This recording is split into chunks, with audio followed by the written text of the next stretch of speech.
about basically this girl that I was going out with who just had like walls around her. Like no matter how hard I tried to like get through to her, it would just be like I'd be just hitting a wall. And it's really like the whole message of the song is like, you know, like I can't kill your ghost for you.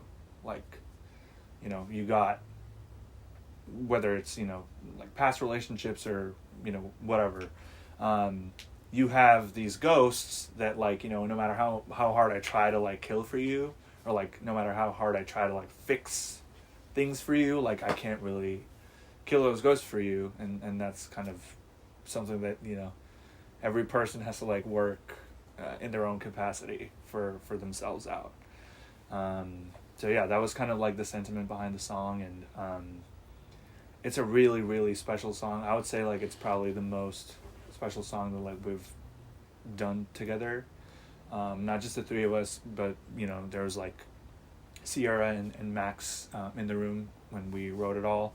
It was the five of us that wrote it. That was actually the first like, I want to say like over like 4 or 5 people like songwriting session that I did. Like before that it was always like, it was a fewer number of writers, but you know, it was really cool because I just like told these guys the story, and you know, Max was one of their best friends, and he passed in earlier this year, and I don't know, it's kind of like in many ways the last thing that I guess he's, I don't know, correct me if I'm wrong, but like one of the last things that he was on and like, you know, haven't really been released yet. So it's kind of like in a lot of ways like it's particularly emotional for me because it's like, you know, I didn't know Max as well as these guys I grew up with Max, but you know, in whatever conversations I had with him, like, you know, he was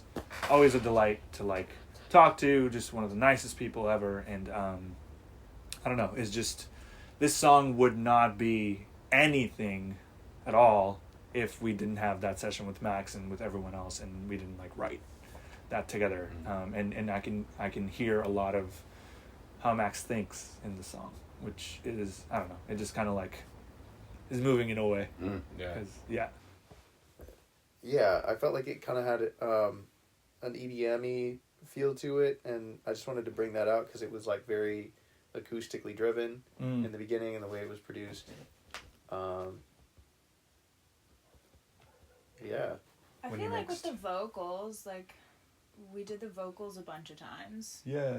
Right? Because we were trying to get it to feel like the lyrics. Yeah. Yeah. Remember? Like, yeah. We were in here for like a while. A hot we did, yeah, I remember. I mean, we did like a lot of vocals at like Zach and Ari's studio also. So it was just, we spent a lot of time like, yeah, that's what I was gonna say. Yeah. I feel like vocally you did a lot with this to try to make it feel like not too soft. Yeah. But also not like you're screaming. You know, like yeah, kind of like a softer, I don't know, mix belt kind of thing. I feel like, because it was us and Max. Yeah. And I think once we got the I can't kill your ghost for you. Once we got that line, yeah. I think I just sang it. Yeah. And I think you said something. I think you literally said, "I can't kill your ghost." I remember for you. that was the idea. Like, you said it like word for word, and then I just sang it. Yeah, like I remember that was kind of the kind of the idea of like really what I wanted to say. I had it down in the sense that like, okay, like this is really what I want to say. Like I can't kill your ghost for you, and like, you know, you'll have to sort of deal with your own demons, that sort of thing. Yeah. And yeah, like it's just so crazy. Like it's like the 5 of us in a room, and she just like sings that melody and just stopped. Yeah, and that was like, I think basically the whole thing was like it was everything else. We just spent time like figuring out the verse lyrics, but once we had that, I feel like we had a song, because the chorus was easy. You know, we had some of the lyrical concepts, we were just trying to find those melodies, you know. And I remember passing the mic around for a while, like you guys were all on the couch, and at some point I don't know who came up with what, but at some point it started piecing together, and you know, we were catching little bits and puzzling it together, and all of a sudden it was like, oh, this is a kind of a banger. Yeah. Like, when did that happen, you know? Yeah. But yeah, it was a real joy, and you know, some rooms are hard for, you know, 5+ people to like feel like they're all heard and like everyone, you know, is contributing, and it was like not that at all. It was like so easy, and everyone being kind of friends already obviously helped, but I think it's also like, you know, a nod to like the vibe that you bring to a session is not one that's like high stress. It's like, you know, trust that it will find its way out, you know, and it always does. So. Isn't this the one that I shot the shit out of myself on the pedals? Was it? We called it like No Ground or something. Yeah. It was like a joke at the fact that like I forgot about that. Yeah, it was like a. We later like Wait, we later on, had like some smoking equipment now. from that ground. Actually, that would be so cool to see the like that's. No Ground. That's what's the It's called No Ground, I'm pretty sure. Let's see.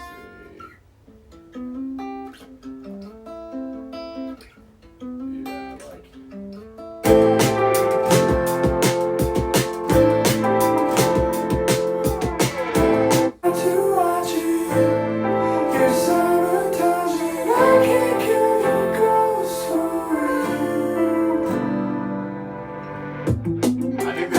This is already after the melodies. This is actually after. Wait, you play the first version. There's another. Yeah, the first version was instrumental or with a vocal in there. Let's see. Let's go. Fuck it. Let's do both.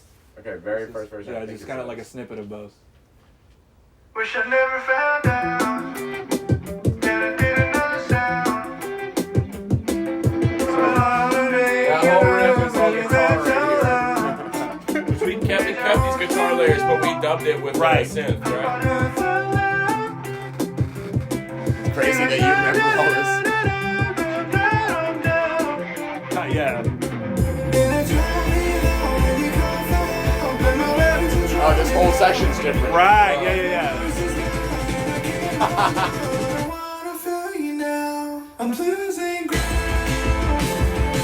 Oh yeah, it took like that part. Yeah, it's crazy. Yeah, it was like very rock, and then like I remember it was like definitely like Max's like advice to like steer a little bit away from that and more into the, like Kid Leroy thing. It was for sure. Yeah.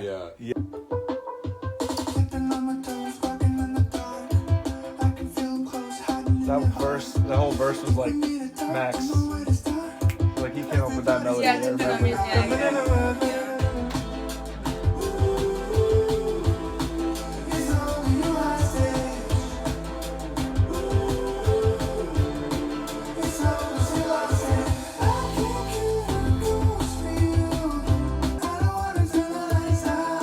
Yeah.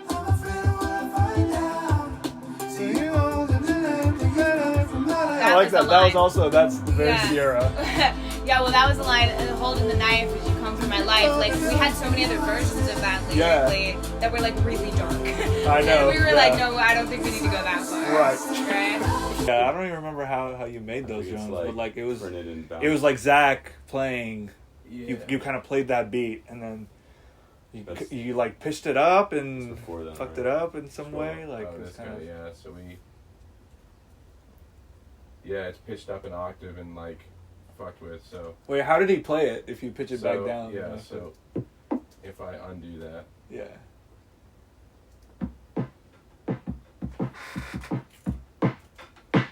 Yeah, that's like the... well, sorry. Let me fix that one. So it would have been like this with no filter. Yeah, that's like literally Zach playing that part in the studio. Fat little kick, and then like if I go back... So kick. What we did with it, pitched it up an octave, chopped it up a little bit.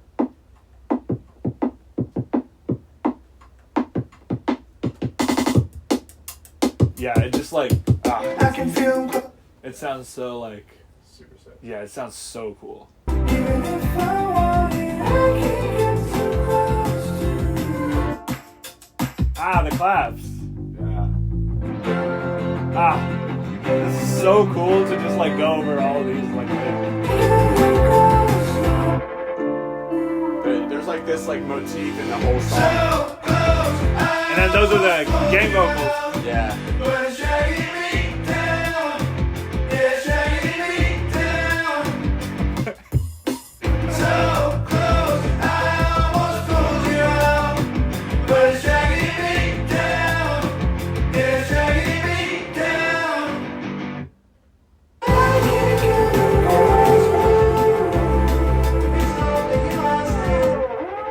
Oh, the sirens too, right? Like the,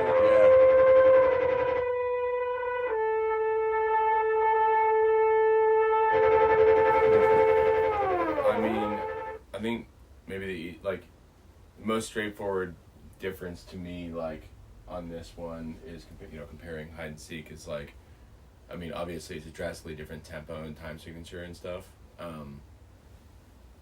but we were messing around a lot. I think we were becoming more comfortable with each other, like in the production sense, and like we were doing a lot of just like manipulation. I don't think there was ever a point where we were like, oh, we shouldn't do that to this sound because that's not what you're supposed to do. You know what I mean? Like, for example, the drums. Like, I think if you listen to the drums by themselves, they you could argue they sound like shit. But like in the context of the song, it sounds right. And the big boomy full sounding drums would have sounded weird. I think it sounds fucking great. But yeah, I think I think that's that was the biggest thing. Like we started, that was the really, first song that we did with you, where like we did something like that, pitching the drums like that, which like we were saying, like nod to hyper pop and sort of like the sort of glitchier sonic. So I almost feel like this song was almost like an unlock for us. Like we unlocked a door in your room,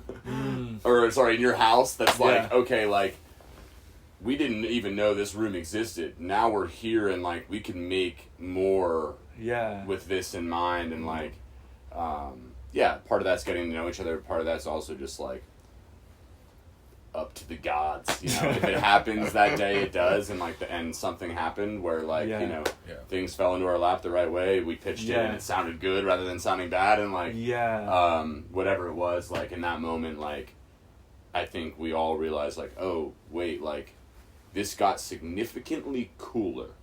At the very least, this got way cooler. It felt really good after it. We were like, oh yeah, like it's this, like, we got this something cool. Definitely smacks. Yeah. Mm-hmm. And even he liked it, and he never likes anything, so. Mm-hmm. That's I do when you remember know. being like, this one's got. He's like, Avi's got something here. Because weren't we gonna pitch it? At one point? Yeah, this was kind of like a.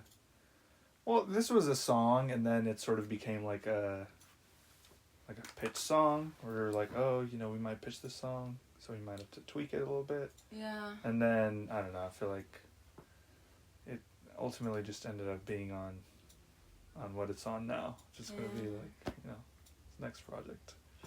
So, but yeah, it's definitely one of my favorite songs that like I've ever done. Yeah. Yeah. It's really good.